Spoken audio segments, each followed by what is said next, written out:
Bismillahirrahmanirrahim. Assalamualaikum warahmatullahi wabarakatuh. Alhamdulillahirrahmanirrahim. Asyhadu an la ilaha illallah wa asyhadu anna Muhammadan abduhu wa rasuluh la nabiyya ba'da amma ba'd. Puji syukur kita kehadirat Allah Subhanahu wa taala, puasa yang keempat, tarawih yang kelima. Mudah-mudahan Allah limpahkan kita rahmat dan hidayah kepada kita, memberikan kesehatan kita di siang kita berpuasa, malam kita sholat berjamaah. Semoga langkah dan niat kita untuk mengumpulkan amal ibadah kita untuk kita nanti di yaumul akhir. Selawat dan salam kita curahkan kepada junjungan kita Nabi besar Muhammad sallallahu alaihi wasallam, dan kita semoga mendapatkan syafaat dari baginda kita Rasulullah sallallahu alaihi wasallam.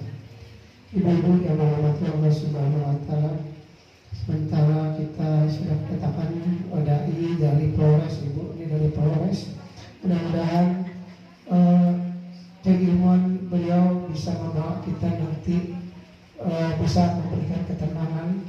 Masya Allah, kemarin kita tentang hati, sekarang tentang hati lagi, Bu. Bahwa bagaimana kelembutan hati kita sebagai ibu, sebagai seorang ayah, dan bagaimana kita bisa menenangkan hati kita dalam berpikir, kita bisa memahami nanti yang dikaji langsung oleh Ustaz Sakir Sarjana Agama. Mudah-mudahan kita bisa menimba ilmu dari beliau, pengalaman beliau. Mudah-mudahan kita ada ketenangan kita untuk mendapat keilmuan ini. Semoga kita bisa mendapat ilmu untuk guru kita Ustaz Sakir Sarjana Agama.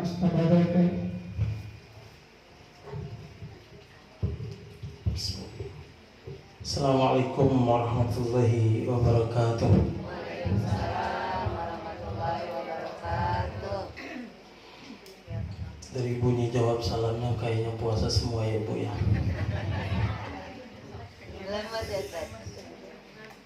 Capek Bu.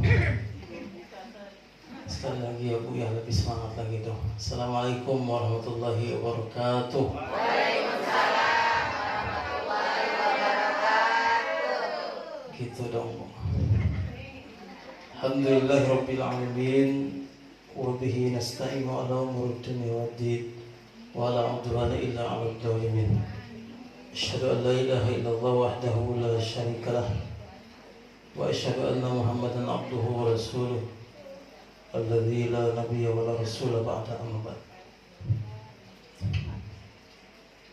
Pertama, puji syukur kehadirat Allah Subhanahu wa taala karena alhamdulillah pada malam yang kelima ya Pak Ji, malam yang kelima kita masih diberikan nikmat kesehatan, kesempatan, umur panjang, nikmat iman dan Islam, sehingga kita bisa berkumpul di tempat yang begitu istimewa, luar biasa, dan insya Allah berkah. Perlu kita syukuri ibu-ibu jamaah sekalian, Allah memberikan kita nikmat kesehatan dan kesempatan ini. Tidak semua orang dapat merasakan nikmat kesehatan dan kesempatan tersebut. Saya kebetulan tinggal sekarang di Kayu Manis, Matraman, dan saya tempat tinggalnya itu di masjid Bu, di Masjid Muhammadiyah. Dan pada saat ini ketua masjid kami orang Padang kalau nggak salah, namanya Pak Haji Nasir. Jadi umurnya itu udah 70-an lebih, hampir 80. Ramadan 2 tahun, setahun kemarin kita masih bersama-sama bersolat bareng, ibadah bareng, merasakan nikmatnya, indahnya ibadah di bulan suci Ramadan. Tetapi qadarullah, pada bulan puasa tahun ini Allah mencabut nikmat kesempatan dan kesehatan, sehingga beliau pada saat ini sedang dirawat, kalau nggak salah di rumah sakit Islam. Mohon doanya agar diberikan ketabahan, kesehatan dan kesembuhan oleh Allah Subhanahu wa taala. Dan itu perlu kita syukuri Bu, bahwa nikmat ini tidak semua orang dapat merasakan nikmat ini. Maka jangan pernah berhenti mengucapkan alhamdulillah Alhamdulillah. Salawat dan salam kita kirimkan kepada baginda Nabi Muhammad SAW. Mudah-mudahan kita semua istiqomah menjalankan sunnah-sunnah beliau, digolongkan sebagai umatnya beliau, dan insya Allah mendapatkan syafaatul uzma di yaumil akhir nanti. Amin. Alhamdulillah. Ibu-ibu, bapak-bapak jemaah sekalian, saya alhamdulillah takdir Allah bulan puasa tahun ini bisa bersilaturahmi di rumahnya Pak Haji Rama lagi. Kalau nggak salah 2 atau 3 tahun lalu Pak Haji, saya berkunjung silaturahmi di sini dibawa sama abahku tercinta, Abah Haji Subur. Silaturahmi di sini berkenalan dengan beliau. Pernah imam di sini juga. Makanya tahun ini Allah takdirkan berkumpul bersama bapak-bapak, ibu-ibu jemaah sekalian. Artinya saya bukan orang asing. Saya insya Allah boleh dianggap pulang ke rumah sendiri, karena nama majelis taklim ini kayaknya nama saya ini, nyiplak nama saya Pak Haji Muzakir. Nama saya juga Syakir Bu, pakai S bukan Z. Syakir. Sebenarnya saya merasa agak nervous juga Bu, grogi. Karena ibu-ibu jemaah sekalian di sini tuh sering dikasih siraman kalbu nasihat, wejangan oleh guru-guru yang profesor, doktor, S2 semua ya Bu ya. Saya baru S1, SH gelarnya sebenarnya Pak Ji. SH, susah hidup Pak Ji.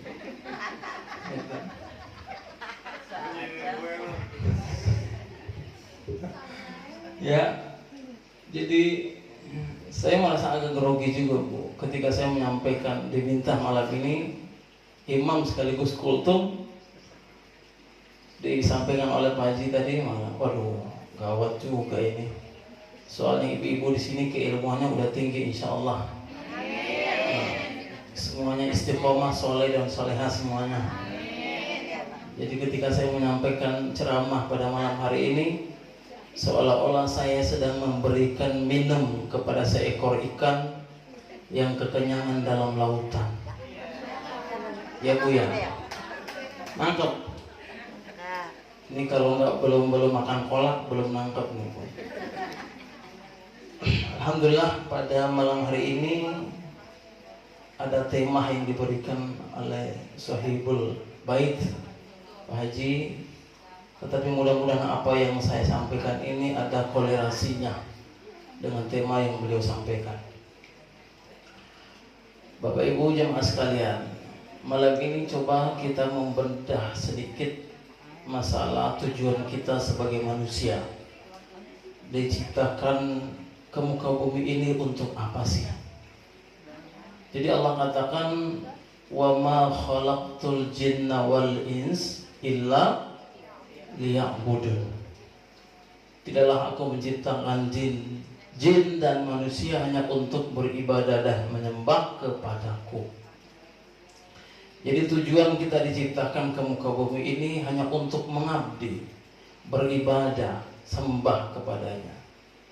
Jadi artinya apa? Sholat yang paling utama dan paling pertama dari apa yang kita anggap paling utama dalam kehidupan kita. Jadi intinya itu sholat. Insya Allah ibu-ibu bapak jemaah sekalian di sini insya Allah ahli ibadah dan ahli sholat semuanya Bu. Ya. Jadi hidup itu ibarat seperti angka 2, 3, dan 4. Berapa Bu? 2, 3, dan 4. Artinya apa?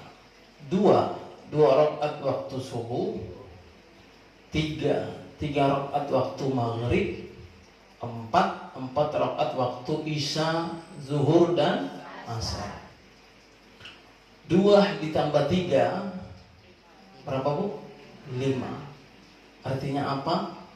5 rukun Islam apa iman? Islam. Insya Allah. Alhamdulillah masih hafal ini. Walaupun ini ilmu TK, tapi coba-coba kita merefleks kembali.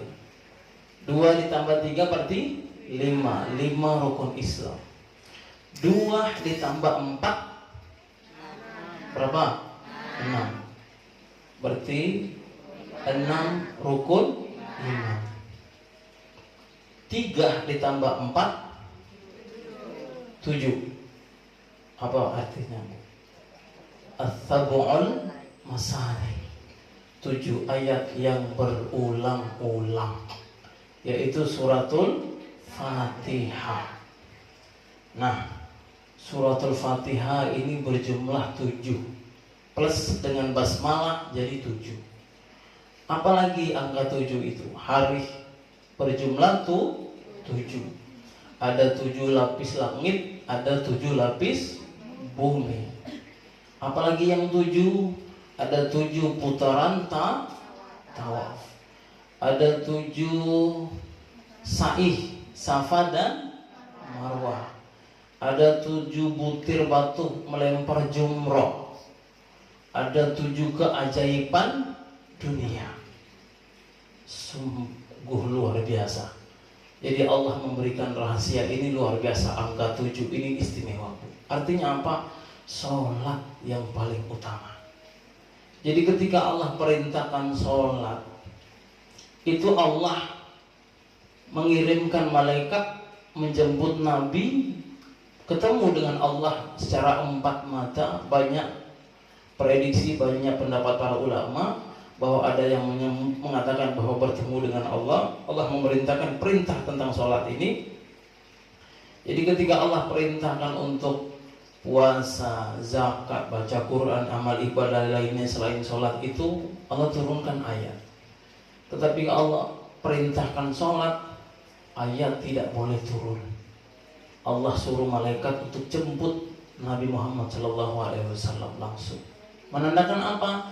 Bahwa perintah ini sangat penting. Perintah ini sangat penting. Artinya sholat, Bu. Dengan sholat, dengan ibadah, hati kita tenang, hati kita damai, hati kita sejuk. Kenapa? Orientasi kita akhirat. Allah katakan, wabtaghi fima ataqallahu daral akhirah wa la tansa nasibaka minad dunya. Quran surat Al-Qasas. Artinya apa? Silahkan kalian beramal untuk akhiratmu, tetapi jangan lupa duniamu. Jadi arti dari ayat ini, dunia dulu atau akhirat dulu? Artinya tadi, dunia dulu atau akhirat dulu? Akhirat dulu. Orientasi tujuan hidup kita akhirat dulu, baru dunia. Ibu-ibu sering dengar, nak, jangan lupa sholat ya, jangan lupa baca Quran, jangan lupa ibadah dan lain sebagainya. Seringnya ibu dengar kata-kata kayak gitu. Salah. Sebenarnya nak, utamakan sholat, paling utama. Sholat itu jangan dilupain. Justru yang dilupain itu dengan berbagai macam kesibukan, kesenangan duniawi. Sholat yang paling utama. Jadi sholat itu seperti sekarang ini, kalau ibu-ibu sekarang semuanya punya HP ya Bu ya. Jadi kemana-mana belanja online dan lain sebagainya itu harus di-scan barcode. Tahu ya Bu ya? Nah, kemana-mana barcode scan, sistemnya seperti itu. Jadi begitulah sholat Bu. Begitulah sholat. Jadi as-sholatu imanuddin, as-sholatu miftahul jannah. Sholat adalah pintunya surga. Jadi kita sering bertanya, kenapa ya orang-orang Kristen atau orang-orang nonis, mohon maaf sebelumnya, atau orang-orang yang tidak pernah sholat tetapi rezekinya lancar, bahagia, anteng hidupnya, senang luar biasa. Kenapa begitu seperti itu? Karena kita melihat Allah itu punya Maha Rahman, punya Maha Rahim, Maha Pengasih dan Maha Penyayang. Kita mau pilih dikasih apa disayang Bu? Disayang. Disayang Bu. Utamakan. Kalau disayang itu melebihi segala-galanya. Tetapi kalau dikasih belum tentu mendapatkan sayangnya Allah. Itu. Nah, sebenarnya tujuan utama kita di muka bumi ini adalah untuk beribadah kepada Allah Subhanahu wa taala. Artinya hati kita, orientasi kita itu akhirat. Satu lagi analogi sederhananya begini. Ibu-ibu yang berprofesi sebelum, ada yang sebagai petani di sini atau sering nanam sawah dan lain. Siapa yang pernah nanam sawah? Nggak ada ya Bu ya? Berarti nggak ada orang kampung di sini atau ada orang Garut dan sebagainya yang pernah mengalami nanam sawah? Pernah? Sekarang saya tanya, kalau menanam sawah, nanam padi, kalau kita nanam padi, rumput ikut tumbuh nggak Bu? Ikut tumbuh. Tetapi kalau kita nanam rumput, padi ikut tumbuh nggak Bu? Enggak. Padi inilah namanya akhirat. Rumput adalah dunia. Jadi kalau kita tanam akhirat, insya Allah dunia akan ikut Bu. Insya Allah dunia akan ikut. Tetapi mustahil kalau kita nanam rumput, sampai kiamat pun padi pun ikut tumbuh. Nggak bakalan tumbuh padi. Ada pepatah mengatakan bahwa kalau kita kejar akhirat, ibu-ibu, kalau kita kejar akhirat, insya Allah pasti dapat. Sudah dapat pasti banyak. Sudah banyak pasti puas. Dan kalau sudah puas, abadi dan kekal selama-lamanya. Tetapi kalau kita kejar dunia, tidak akan dapat. Kalaupun dapat, tidak akan banyak. Kalaupun banyak, tidak akan puas. Kalaupun puas, itu hanya sementara. You understand? Yes. Ya Bu ya. Jadi paham ya Bu ya. Jangan sampai duit mulu. Ya Bu ya. Jadi ini mama kalau kebanyakan kalau duit itu matanya hijau nih. Kalau hubungannya duit hijau, biru, merah, kuning, kelabu, wah, bermacam-macam deh. Lebih enak merah ya Bu ya. Namanya duit bukan cuma kita doang Bu. Tuyul aja doyan ya Bu ya. Jadi duit itu luar biasa Bu. Duit itu ada pepatah mengatakan duit bukan segala-galanya, tetapi segala-galanya membutuhkan duit. Lalu ada ustadz nanya, bilang gini, Bu, duit tidak dibawa mati Bu, tetapi Mati pakai duit. kalau nggak ada duit rasanya, mau mati, tuh kan? Kuburannya bayar. Berarti duit ya Bu ya. Nah, jadi kalau Pak beli bedak harus pakai beli genjo harus pakai beli mukena harus pakai duit. Semuanya pokoknya aksesoris Bu. Bedak genjo pakainya tebalnya 5 cm dan lain sebagainya, semuanya harus perlu duit ya Bu ya. Tetapi tahu nggak Bu apa makna duit sebenarnya? Kita coba membedah sedikit Pak Cie, makna duit. Jadi duit itu terdiri dari 4 huruf. D-U-I-T. Ada 4 huruf. Huruf yang pertama apa? D. Apa artinya D? Doa. Ya Bu ya? Doa. Artinya apa? Ketika di bulan suci Ramadan ini, jangan pernah berhenti untuk meminta ampunan kepada Allah Subhanahu wa taala. Jangan pernah bosan-bosannya untuk berdoa kepada Allah Subhanahu wa taala. Allah Maha mendengar doa kita. Allah Maha melihat apa yang kita lakukan, Bu. Jadi jangan pernah bosan, ya Allah, saya ini doa bertahun-tahun kok nggak pernah dikabulin, nggak pernah diterima, apa doa saya nyangkut atau gimana ya? Ingat Bu, yakin tidak ada doa yang ditolak. Sekali lagi saya katakan, tidak ada doa yang ditolak Bu. Kalau ditunda iya, kalau ditunda iya. Artinya apa? Allah itu kadang menjawab doa itu baik secara kontan ataupun nanti. Nantinya itu kapan? Ketika kondisi keadaan kita sehimpit mungkin, Allah buka kelapangan, Allah buka kemudahan. Bisa jadi kemudahan dan kelapangan tersebut karena perantara doa kita tersebut. Jadi jangan pernah bosan, jangan pernah berhenti untuk berdoa, ya Allah. Jadi doa itu selalu, doa itu dikatakan jantungnya ibadah. Dan janjinya Allah, ud'uni astajib lakum. Itu janji Allah. Pasti Allah nempatin, Bu. Allah akan nempatin. Jadi jangan pernah bosan untuk berdoa kepada Allah Subhanahu wa ta'ala. Itu pertama. Jadi huruf D. Sedangkan huruf yang kedua U. Apa, Bu? Usaha. Ada pepatah mengatakan kalau usaha tanpa doa itu namanya sombong, alias angkuh, alias pongah. Jadi kalau usaha tanpa doa sombong.